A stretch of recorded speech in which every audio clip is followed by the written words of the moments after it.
What are the biggest myths or misconceptions about addiction that you'd like to see people stop believing right now? First, addiction is a moral failure, right?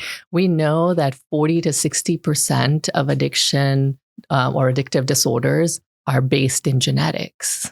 So 40 there to is 60. 40 to 60% of the genetic risk, or the risk comes from genetics. That doesn't mean that if we have a genetic loading towards addiction, that we have to go down that path. It just means that it's going to pull you much harder, right? And I always like to equate mental health and substance use disorders with cancer, because we are able to understand that for cancer a lot better. I think maybe 50 years ago we didn't, but oncology and cancer-related stigma has reduced a lot since that time.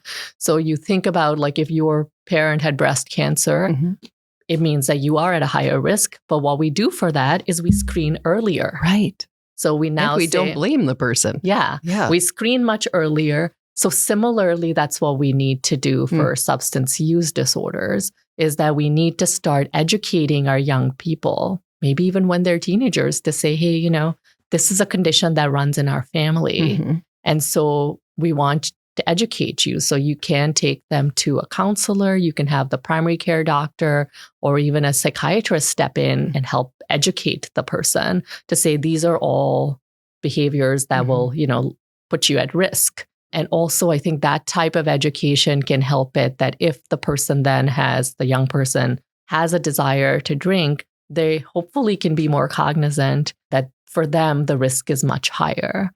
So something like marijuana, which is considered a gateway drug, has become so prevalent with the legalization of marijuana that a lot of people think that it's an organic substance and it has no harm. For a lot of people, they may be able to use it a few times and stop. However, if you have a genetic predisposition, then that is a slippery slope that you will get on. And so again, those are really the types of things that we can do to change it from being a moral failure to starting to look at the biologic bases and that it's a health condition like any other. We talk so openly about heart disease risk, cancer risk.